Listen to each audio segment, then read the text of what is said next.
What does it mean to be aware, to be fully, deeply alive from moment to moment? Most of us have a distinctive awareness of our likes and dislikes. There's a sharp division.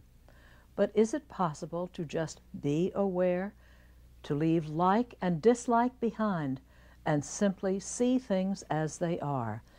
Those times in which awareness is far beyond the mere focus of concentration, Krishnamurti calls choiceless awareness. As he has said, when you're very clear, there's no need for choice. It is a subject he returned to again and again over the years. Krishnamurti on choiceless awareness.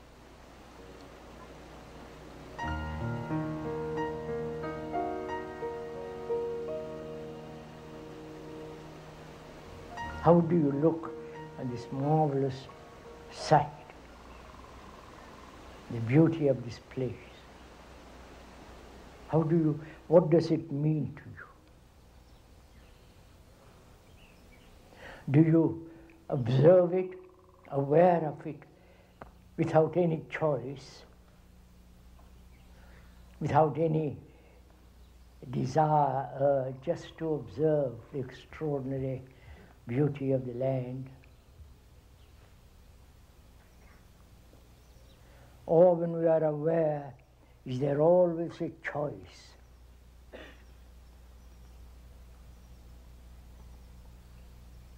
I prefer this land to another land.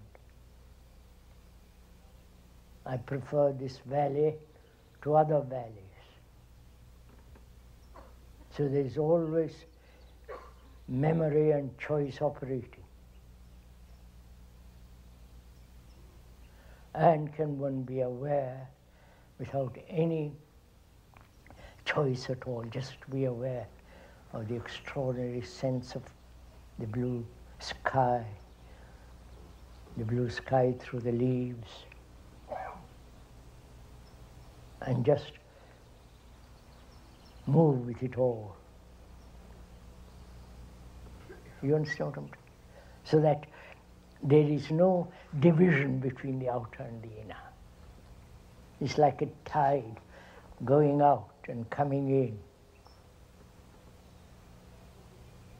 There's an awareness of this world outside of us and an awareness of the world deep inside of us, conscious as well as the unconscious. When one is really deeply conscious or aware, there is no remnant or hidden unconscious movement. I don't know if you have gone through all this, if you have done it, not merely listened to a lot of words. So awareness is this movement of the outer and the inner, and discover for oneself whether there is a division between the outer and the inner. What is concentration?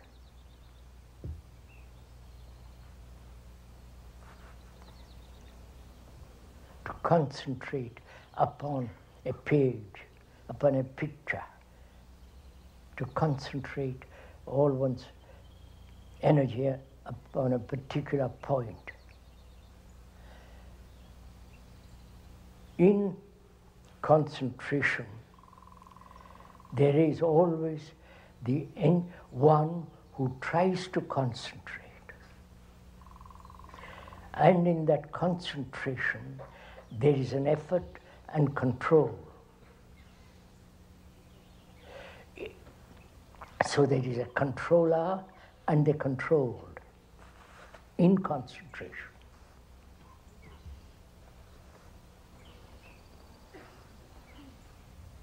There is a division between the controller and the controlled. And so there is an effort, a sense of division. Where there is division, there must be conflict between the controller and the controlled. That is generally what we call concentration. Now, is there in attention this division? Are you listening attentively now? Listening to the speaker, what he is saying about attention. Are you actually listening? And when you really listen, there is no center as the me who is listening. You follow me?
We generally consider fear as something outside us.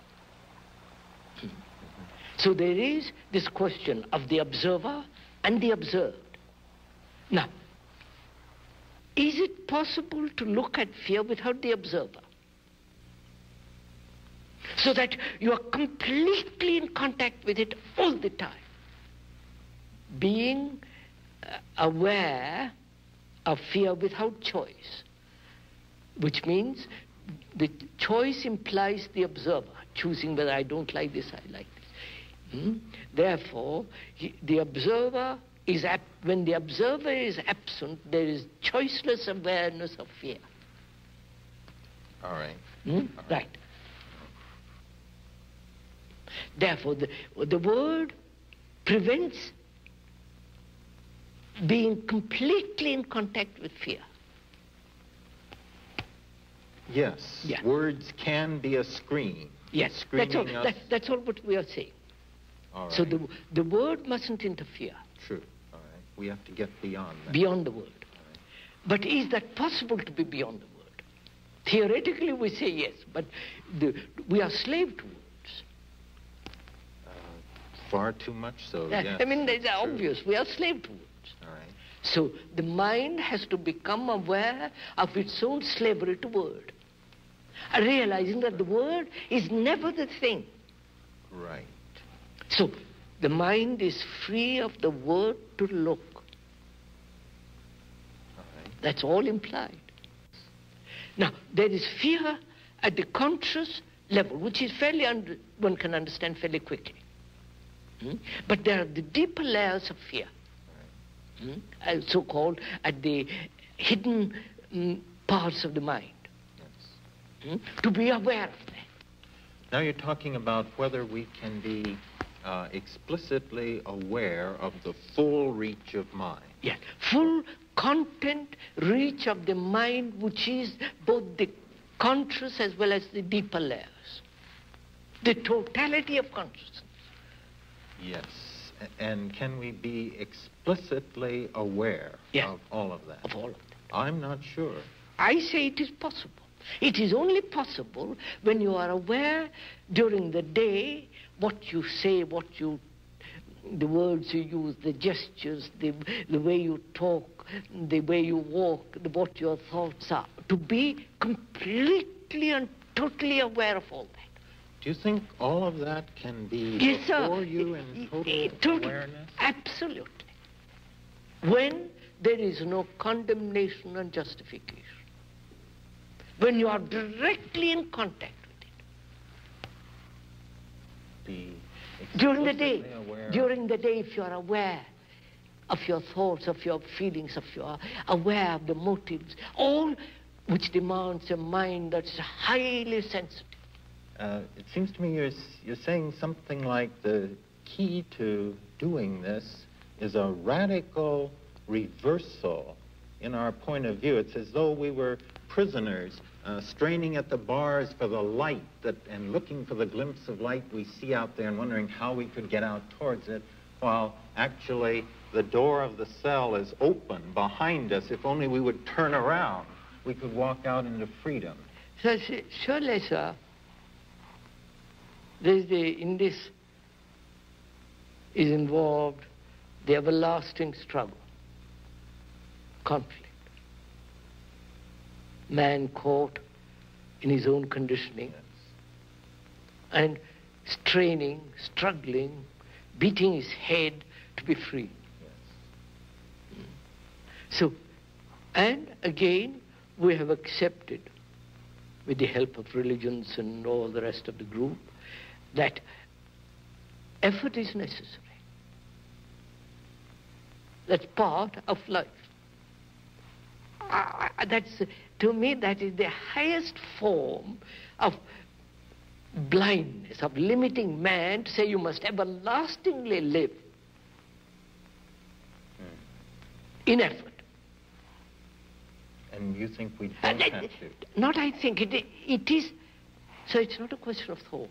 Thought is the most...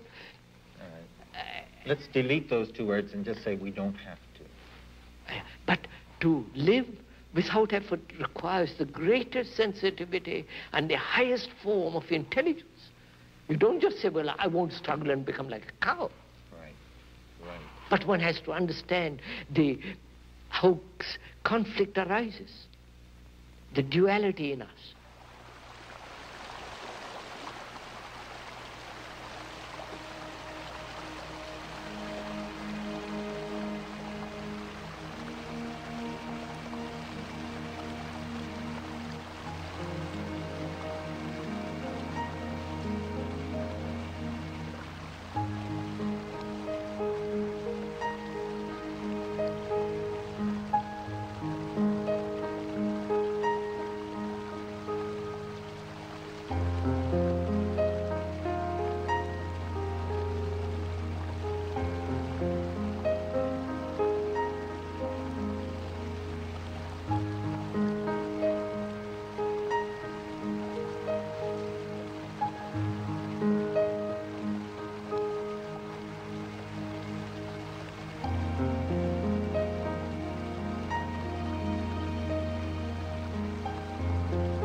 So can one observe quietly, without any choice, without any say, observe what is going on in ourselves. The mirror in which we see our faces.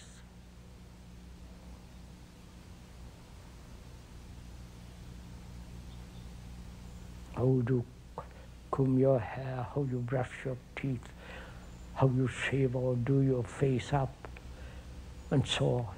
can we observe as closely, as definitely, as precisely as possible,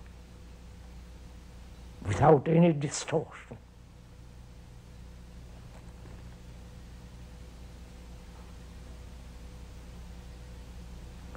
That means we have to understand the movement of choice. Please ask yourself, why do we choose psychologically? Inwardly say, I'll do this, I won't do that. This is right, that's wrong. I'm violent, but I must become non-violent. I have pride, but I've become humble. You understand? This inward choice going on all the time. Is there choice at all when there is clarity?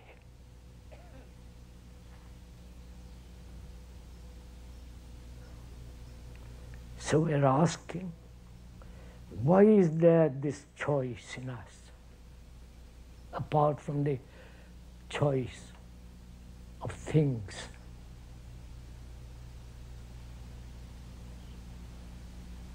Could we look at it for a minute? Human beings throughout the world inherited probably from apes and so on. There are violent people, human beings are, throughout the world.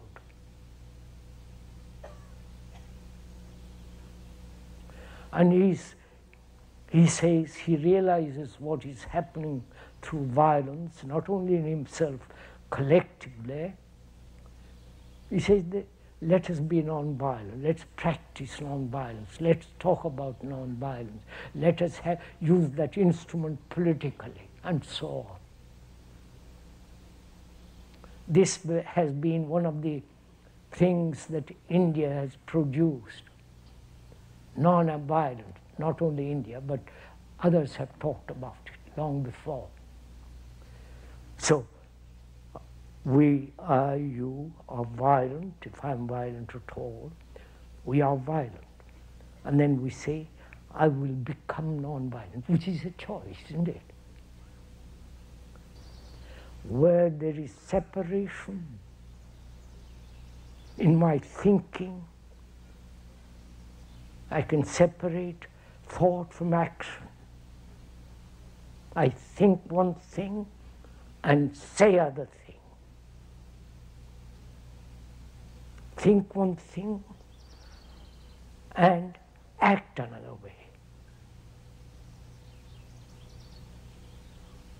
That is separation, that breeds conflict, hypocrisy. So one can go into this question of conflict very, very deeply. And when you begin to understand the nature and structure and the way of its subtlety, as you watch it, they're very watching without any choice. That in that watching, you will see that conflict ends. And that requires great attention to every thought, every action, every way of inward feeling. And if one wants to end that conflict, we have to give tremendous attention to it. Not casual attention, not one day or one week later, but keeping that attention moving all the time.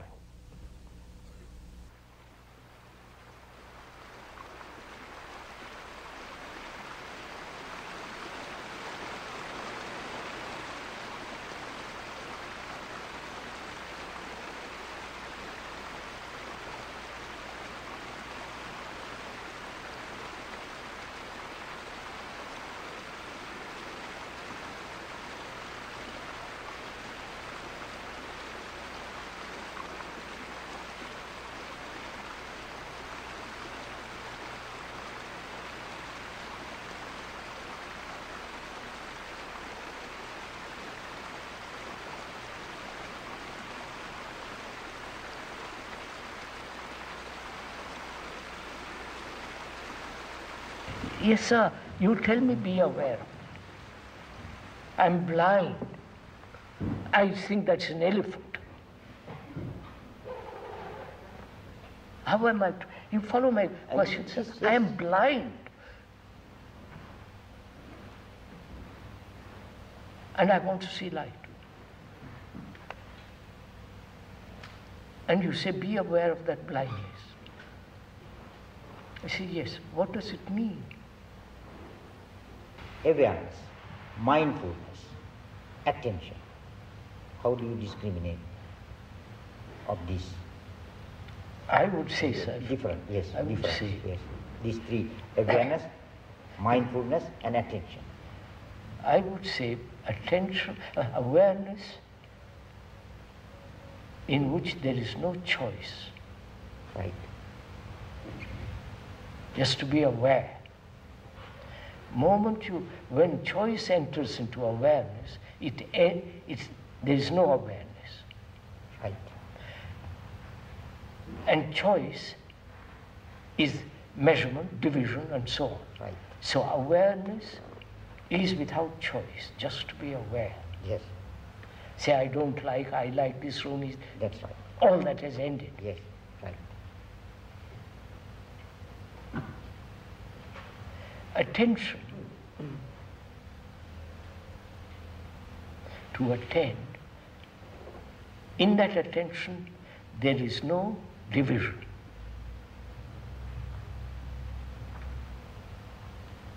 Also, that means no choice. Leave for the moment. Yes. Attention implies no division. Me attending.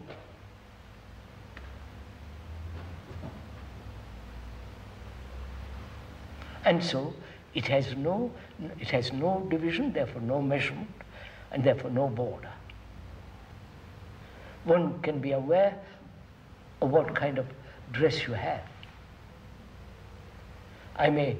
One may say, I like it or don't like it. So a choice doesn't exist. You are wearing it, that's all. But attention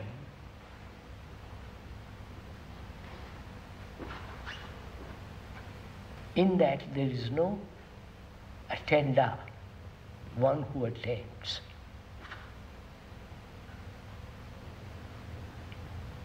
And so no division. But the Buddha's teaching of the Satipatthana is that in the Satipatthana practice of meditation is that there is no discrimination, there is no value judgment, there is no like or dislike. Yes, sir. Yes, sir. You only see as it is. That's all. What if you totally attend with your ears, with your eyes, with your body, with your nerves, with all your mind, with your heart, in the sense, affection, love, total attention, what takes place?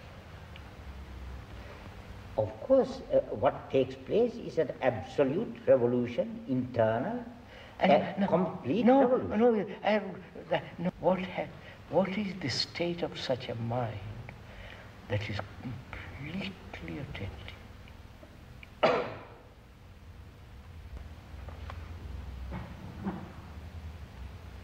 See, but it has no quality. But it has no quality, no center, no, and having no center, no border. And this is an actuality. You can't just imagine this.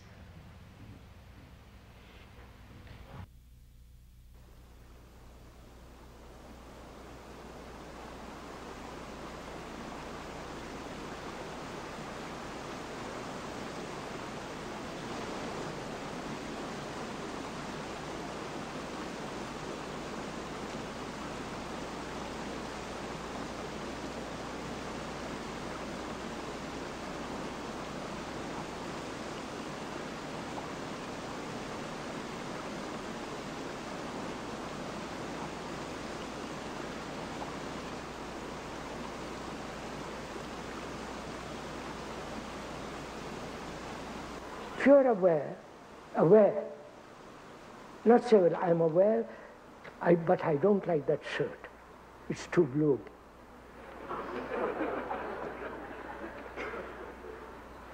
So I was told this morning.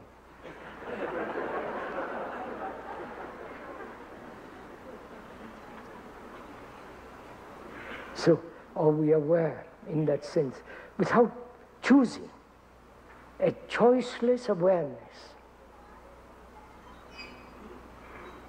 Then, if you are so choicelessly aware, then you are attentive. Understand? Choiceless awareness means attention, not cultivated. Say, I must attend.